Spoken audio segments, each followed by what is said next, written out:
Hadirin sekalian, saya berasa sangat gembira dapat berjumpa dengan tuan-tuan di Pilah pada malam ini dan saya kesinggah saja sebab selepas ini saya perlu berkempen di Labu.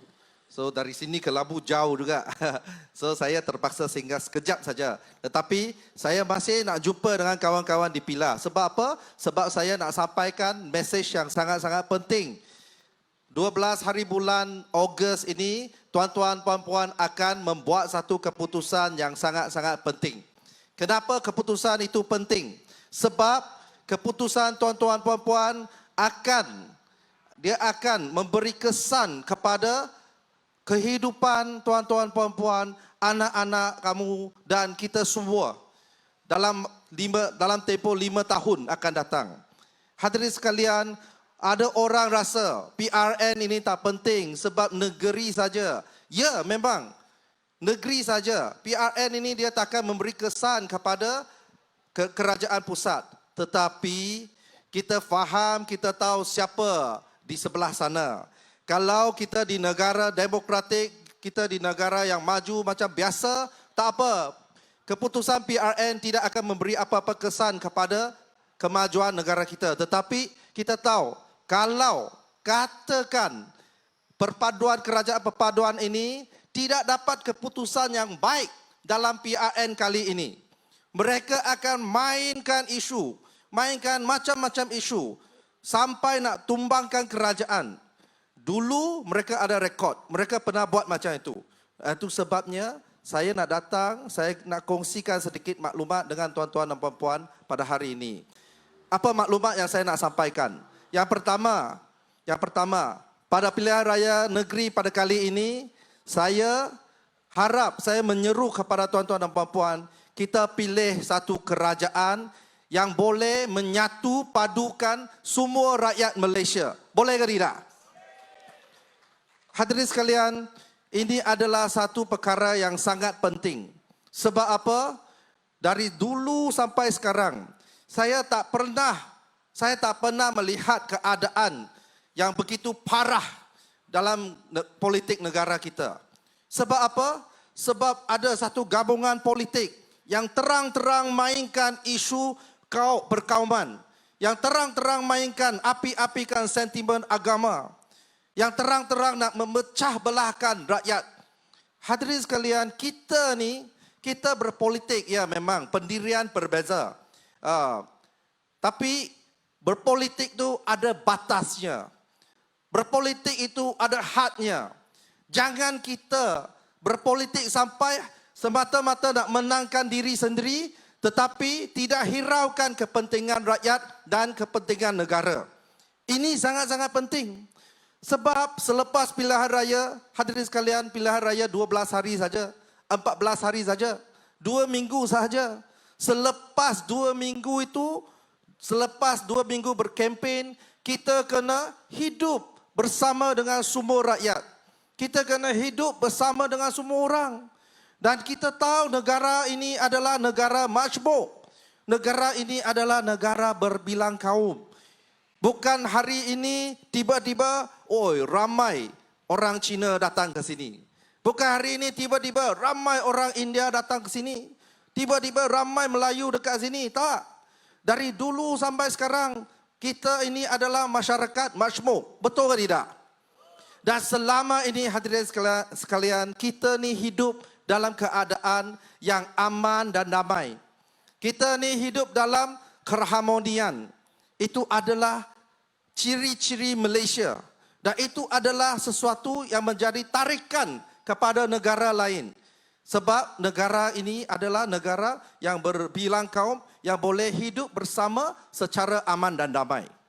Tetapi hari ini, tuan-tuan, ada orang yang berpolitik yang semata-mata nak menangkan mereka sanggup pecah belahkan kaum kita. Dan hadirin sekalian, kita tahu kawan-kawan ini, kita kenal rapat lama dah dengan mereka.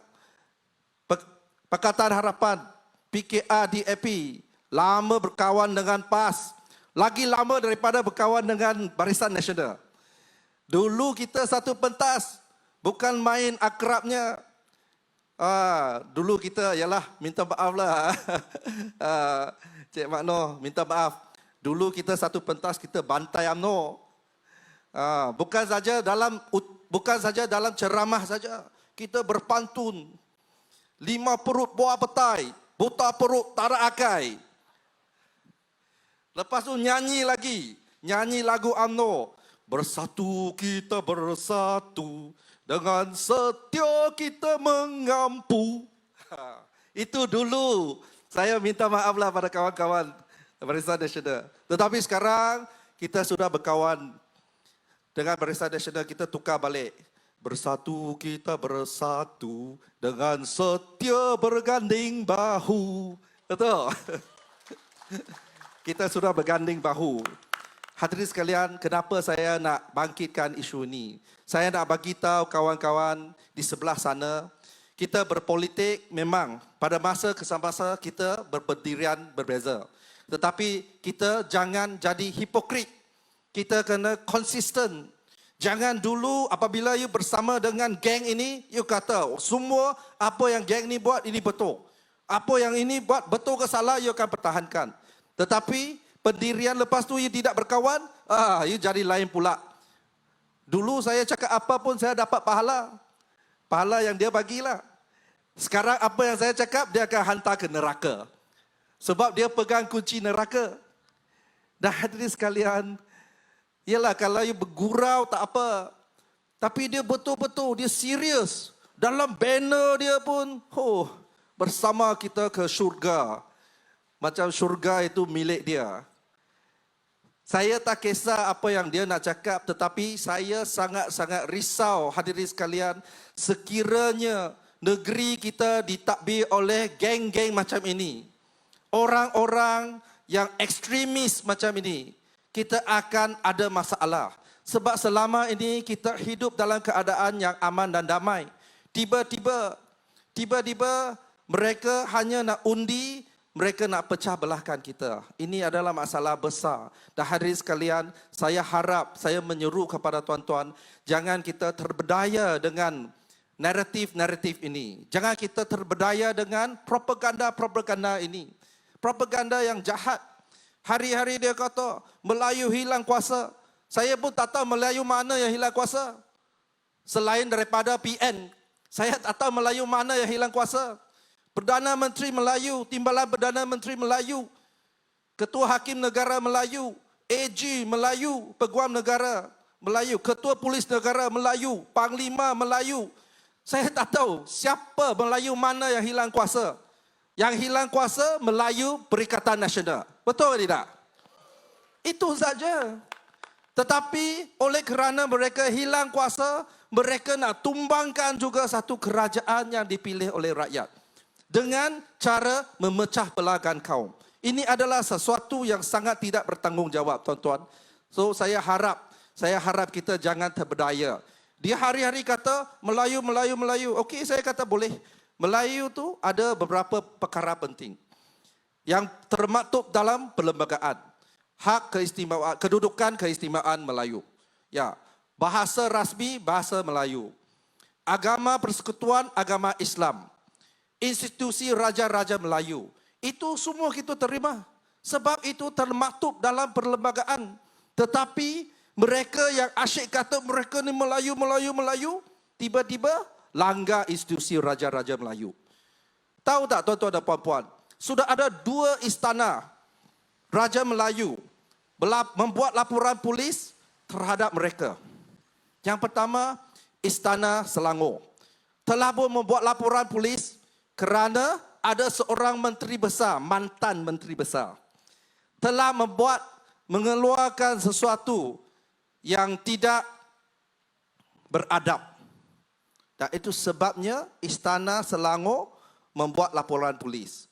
Baru-baru ini, Istana Perak membuat laporan polis terhadap seorang, tak tahulah dia penyokong ke KOL ke di TikToker, yang kata kononnya Sultan Perak yang menyokong PAS.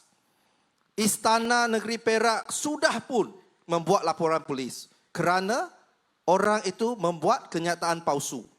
Tuan-tuan dan puan-puan, inilah dia orang-orang yang selalu kata kita mempertahankan hak orang Melayu tetapi melanggar institusi Raja-Raja Melayu. Itu adalah poin pertama yang saya nak sampaikan kepada tuan-tuan. Harap tuan-tuan kita boleh fikir. Sebab kita jangan kerana 2 minggu kempen ini kita bagi undi ataupun sokongan kepada pihak yang salah. Poin kedua, saya nak kongsi dengan tuan-tuan dan puan-puan adalah kita harus memberi sokongan kepada satu kerajaan negeri yang boleh menguruskan ekonomi. Menguruskan ekonomi adalah perkara yang sangat asas, betul ke tidak? Uruskan ekonomi supaya semua rakyat dapat mengisi perut mereka. Boleh cari makan. Itu adalah asas dalam kita berpolitik. You nak jadi kerajaan, dia nak jadi kerajaan. Tak apa, semua orang nak jadi kerajaan. Tetapi untuk kita rakyat, kita nak pilih satu kerajaan yang boleh menjaga, menguruskan ekonomi dengan baik.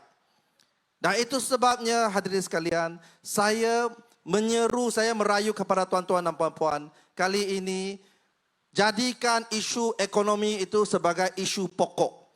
Sebab nanti kita akan menyesal. Kita akan bagi 5 tahun kepada satu gabungan politik yang akan menjaga ekonomi negeri kita untuk sekian lama, 5 tahun. Tuan-tuan dan puan-puan, saya tak perlu nak ceritakan begitu baik ataupun betapa teruknya mereka, kita betapa baik. Tak, kita tak perlu cerita. Saya cuma minta tuan-tuan bandingkan 3 negeri yang ditadbir oleh Perikatan Nasional dan 3 negeri yang diperintah oleh Kerajaan Perpaduan. 3 negeri yang diperintah oleh Kerajaan Perpaduan adalah Selangor, Negeri Sembilan, Pulau Pinang. 3 negeri yang ditadbir oleh Perikatan Nasional, Kedah, Kelantan, Terengganu. Bandingkan saja, saya pun tak perlu bagi tahu mana yang baik. Tuan-tuan tahu mana ekonomi lebih baik. Perikatan Nasional ataupun Kerajaan Perpaduan. Tuan-tuan boleh bagi tahu. Hadirin sekalian, ada orang kata, iyalah you sudah jadi kerajaan pusat tapi tak rasa apa pun. Saya tak rasa apa pun. Ekonomi tak baik pun. Iyalah, dulu you sudah rosakkan asas ekonomi kita. Sekarang kerajaan pusat, kerajaan perpaduan nak bina balik ekonomi kita perlu masa.